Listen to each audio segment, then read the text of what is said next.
Baik teman-teman, kita lanjutkan. Nah, hari ini kita akan membahas strategis memasuki pasar global dan juga ekspansi. Jadi setelah kemarin kita UTS, jadi kita akan belajar tentang bagaimana strategi untuk memasuki pasar global. Nah, yang pertama adalah tujuan pembelajaran hari ini kita akan belajar bagaimana mengidentifikasi kriteria seleksi pasar luar negeri, memahami alternatif pasar yang dapat dimasuki perusahaan, mengenal aktivitas ekspor sebagai sebuah proses pengembangan dari waktu ke waktu, dan juga memahami strategi memasuki pasar yang berbeda. Artinya sourcing, outsourcing, lisensi, investasi, dan juga kepemilikan. Jadi ada beberapa keputusan-keputusan dalam proses melakukan ekspansi ke luar negeri atau melakukan pemasaran di luar negeri. Tentunya kita juga harus memikirkan beberapa hal. Ya. Yang pertama adalah adanya resiko politik. Ya. Jadi sebelum kita melakukan ekspansi ya, atau melakukan pemasaran di luar negeri, kita harus tahu ya, bagaimana politik yang terjadi di satu negara. Ya. Semakin kita melihat bahwasannya ketika politik di satu negara itu berkembang baik, maka eh, pemasarannya atau proses bisnisnya juga akan menjadi lebih baik. Poinnya ketika berkembang politik itu menjadi kurang baik, maka proses bisnis di satu negara tersebut akan menjadi kurang baik juga. Jadi resiko politik itu berbanding lurus dengan keadaan bisnis di satu negara. Yang kedua adalah akses pasar. Ya. Ketika kita mau masuk ke satu negara, tentunya kita harus tahu bagaimana di dalam negara tersebut, apakah masih ada pasar yang bisa kita masuki. Ya. Memang saat ini, di dunia ini, kebanyakan produk-produk itu sudah tersedia. Tetapi ketika kita melihat ada beberapa pasar yang potensial, dan itu kita bisa masukin, itu pun juga lebih bagus. Ya. Jadi peluang untuk berhasilnya itu akan cenderung lebih besar. Ya. Meskipun sama-sama minuman, air minum itu pun atau minuman kaleng itu banyak macamnya, ya. Karena mereka punya pasar masing-masing, punya spesialisasi masing-masing. Yang ketiga adalah faktor biaya dan juga kondisi. Ketika proses penjualan atau pemasaran di satu negara, tentunya kita juga harus tahu bagaimana sistem distribusinya, ya, pertimbangan biaya yang akan timbul ketika kita berjualan itu pun juga harus difikirkan. Artinya pertimbangan pengiriman, ya, jadi seberapa jauh atau biaya untuk melakukan pengiriman itu seberapa besar. Ya. Karena terkadang, ketika kita tidak melakukan ekspor secara besar-besaran, maksudnya adalah ketika sekali jalan itu tidak banyak, maka biaya pengiriman itu akan cenderung lebih mahal. Tetapi ketika contohnya satu kontainer atau satu kapal itu pun akan lebih murah jatuhnya. Berikutnya adalah infrastruktur negara. Nah, ini juga penting. Kenapa demikian? Karena ketika kita ingin menjual di satu negara, tentunya kita pengen pasarnya itu juga besar. Ya. Jadi masyarakat di daerah-daerah itu juga akan harapannya juga akan tersentuh.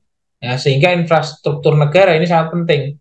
Bagaimana kecepatan pengiriman, bagaimana ketersediaan barang di satu daerah, nah di negara tersebut, itu pun dipengaruhi oleh infrastruktur satu negara.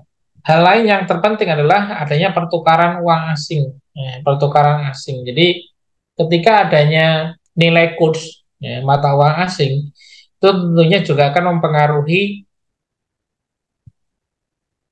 biaya. Nah, jadi ketika produksinya berada di Indonesia, terus dijual ke luar negeri, ketika nilai tukarnya itu lebih rendah dari Indonesia, maka itu pun perlu dipertimbangkan untuk nilai jualnya. Yang pertama kita bahas adalah seleksi pasar asing. Jadi sama halnya seperti pasar lokal. Ya. Seleksi pasar asing harus didasarkan pada beberapa kriteria. Ya. Yang pertama adalah karakteristik pasar. Kita lihat di dalam satu negara tersebut, apakah di dalam pasar itu sudah berdarah-darah. Maksudnya apa? Jadi ketika pasarnya itu sudah banyak pemainnya dan pangsa pasarnya itu terbatas, itu maka kita tidak bisa masuk ke dalamnya. Atau permintaan banyak tetapi pemainnya sedikit, itu kita masih bisa masuk. Atau pasar yang itu belum ada di sana. Nah, itu adalah pasar yang baik. Nah, jadi tingkatannya adalah ketika keadaan pasar itu masih hijau, masih belum ada pemainnya, itu bagus. Tapi yang standar, yang biasa dilakukan untuk ekspansi ke luar negeri itu adalah permintaannya banyak, tetapi pemainnya sedikit. Nah, itu kita masih bisa masuk ke dalamnya. Dan tentunya pasarnya juga besar. Yang kedua adalah aspek biaya. Nah, jadi ini pun juga penting, ya, biaya-biaya yang timbul ketika kita melakukan penjualan atau bisnis di luar negeri itu pun juga harus diperhitungkan, baik pengiriman, baik pajak, atau yang lain sebagainya. Yang ketiga adalah rancangan undang-undang. Nah, kita juga harus tahu bahwasanya bagaimana undang-undang di satu negara tersebut mengatur produk kita. Ya, apakah bebas, dengan bebas bisa kita masuk ke dalamnya, atau ada beberapa aturan yang mengharuskan kita melakukan sesuatu hal yang lain. Yang keempat adalah tarif, kewajiban dan batasan non-tarif dalam perdagangan. Jadi ketika ada biaya-biaya yang timbul, itu pun perlu dipertimbangkan. Yang berikutnya adalah tingkat kepentingan kriteria seleksi tergantung pada berbagai industri dan pasar. Nah, itu pun juga akan berbeda-beda.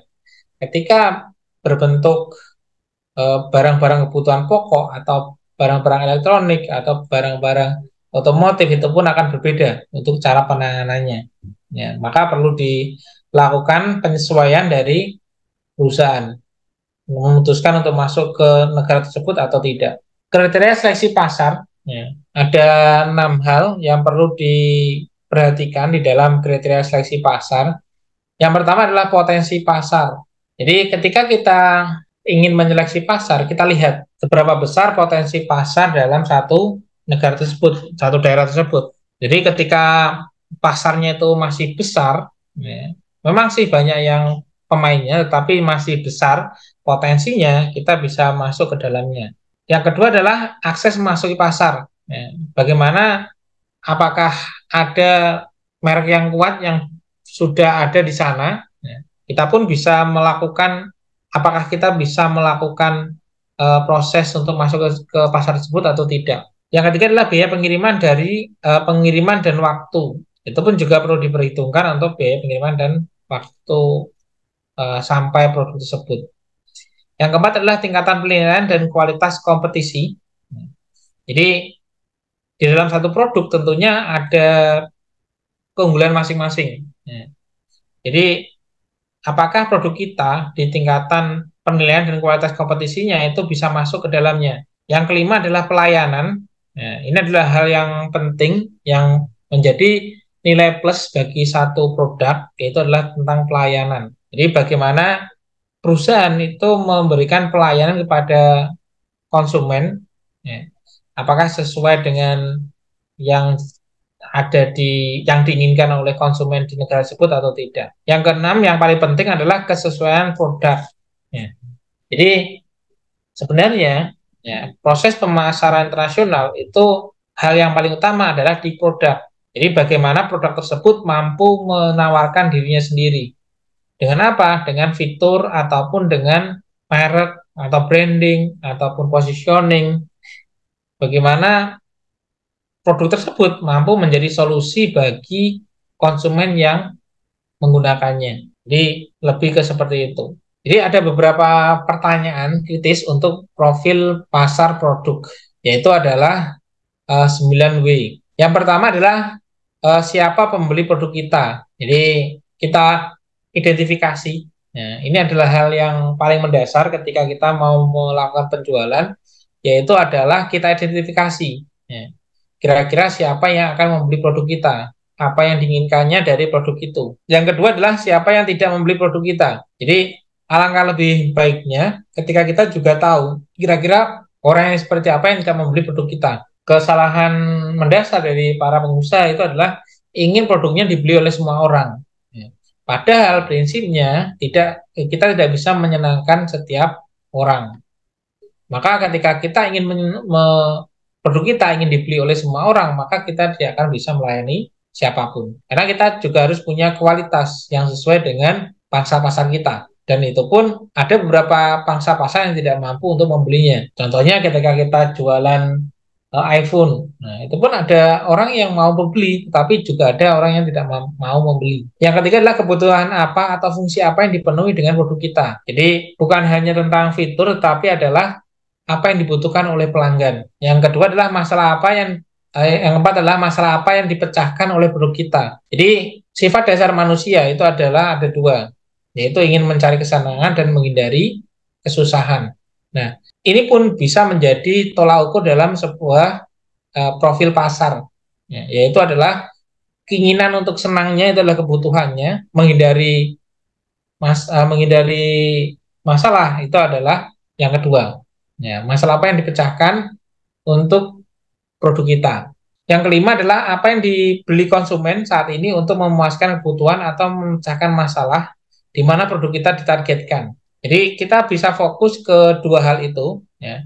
Ingin menyelesaikan masalah atau ingin memuaskan kebutuhan konsumen. Dua-duanya sih iya, tetapi kembali lagi mana yang lebih prioritas. Yang keenam adalah berapa harga yang mampu dibayar untuk produk yang dibeli saat ini. Ini pun juga penting karena ketika kita menawarkan, nah ini untuk apa namanya, untuk memuaskan atau untuk memecahkan masalah. Nah, biasanya yang lebih mahal itu adalah di memecahkan masalah. Mereka akan rela membayar dengan biaya yang lebih tinggi untuk memecahkan masalah mereka. Yang ketujuh adalah kapan produk kita dibeli. Jadi ini juga menjawab di mana produk kita dibeli. Jadi ketika kebanyakan orang itu mau membeli di jam-jam berapa, nah, itu pun juga harus dilihat. Yang terakhir adalah mengapa produk kita dibeli. Di pemasaran saat ini itu tidak hanya tentang ini loh produk saya itu berkualitas, ini loh produk saya itu